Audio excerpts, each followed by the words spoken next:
चित्रपट, मालिका, नाटक अशा सर्वच माध्यमातून प्रेक्षकांना हास्यभुरळ घालणारी अभिनेत्री म्हणजे विशाखा सुभेदार.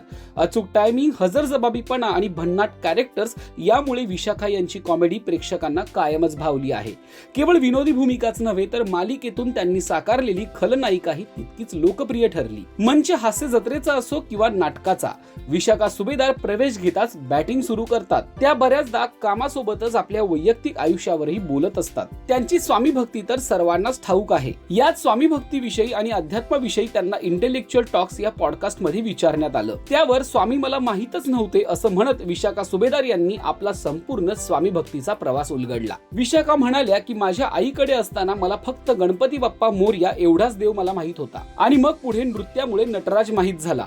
पुढे भरतनाट्यम करायला लागले तेव्हा शंकर, पार्वती, आदिशक्ती, आदिमाया, राम, कृष्ण हे नृत्यातून भेटत गेले आणि मला सगळं ज्ञात झालं. पण लग्नाआधी मात्र गणपती बाप्पाचीच मी भक्ती करायचे. पण लग्न झाल्यावर हे सगळं बदललं.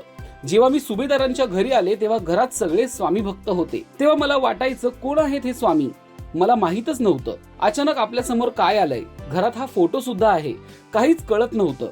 पण या गोष्टी नकळतच होतात, कारण आपण ठरवत नाही गुरु कुणाला करायचं, तर गुरु आपला शिष्य निवडत असतो की तू आजपासून माझा शिष्य आहेस. त्यामुळे स्वामींनीच मला सुभेदारांच्या घरी बोलावून घेतलं. तुम्हाला आश्चर्य वाटेल पण स्वामींच्या आधीही मी गोंदवलेकर महाराजांच्या मठात गेले होते. जेव्हा मी 11वीत होते आणि एका पिकनिकला आम्ही गेलो होतो. पण त्या मठामध्ये जी शिस्त होती ना, वाढण्याची, चालण्याची, बोलण्याची, सेवेची शिस्त मला भावली. मला वाटलं किती कमाल आहेत हे लोक, किती छान भजन गातायत, किती पटापटा कामं करतायत, किती सुंदर सेवा सुरू आहे. हे सगळं मला आवडलं होतं. पण ते तिथेच संपलं. लग्न झाल्यावर मात्र स्वामींच्यानी माझी गाठ झाली. तेव्हा कळलं की आपलं संपूर्ण कुटुंब इथे समर्पित झालंय. माझे सासू सासरे, चुलत सासू सासरे, जाऊ, आत्या सगळ्यांसाठी स्वामी होते. सगळे स्वामीमय होते. माझ्यासाठी मात्र हे नवीन होतं. पण सगळ्यांसोबत आपणही हात जोडतो तसं मी करू लागले. मी हात जोडू लागले, नामस्मरण करू लागले, वाचू लागले. काही अडचण आली तर स्वामींना सांगू लागले की तुम्ही सगळ्यांच्या अडचणी सोडवताना मग माझीही सोडवा. असं करत करत मी स्वामींशी बोलू लागले. मग त्यांच्याबद्दल जेव्हा वाचन केलं तेव्हा कळलं, स्वामी म्हणतात तुम्ही नामस्मरण करा, कारण भक्ती करणाऱ्या भक्ताचा देव त्याचा योगक्षेम चालवतो. त्यामुळे तो सगळं पाहत असतो, सगळं तुमच्याकडून करवून घेत असतो. तसा मला विश्वास निर्माण झाला की स्वामींना सांगितलं ना मग ते बघतील, दत्त महाराजांना सगळं सांगितलं ना की ते बघतील. असं करत करत माझ्या आयुष्यात गुरु आले आणि माझ्या स्वामी भक्तीला अध्यात्म, मंत्र, जप, ध्यान याची जोड मिळाली. माझ्या गुरूंमुळे माझ्या भक्तीला शिस्त लागली.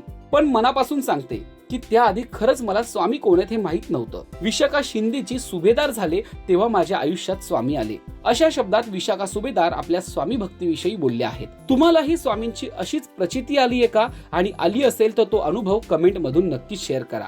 मराठी मालिका विश्वातील ताज्या अपडेट, बातम्या आणि गॉसिपसाठी सबस्क्राईब करायला विसरू नका. फक्त राजश्री मराठी शोबच.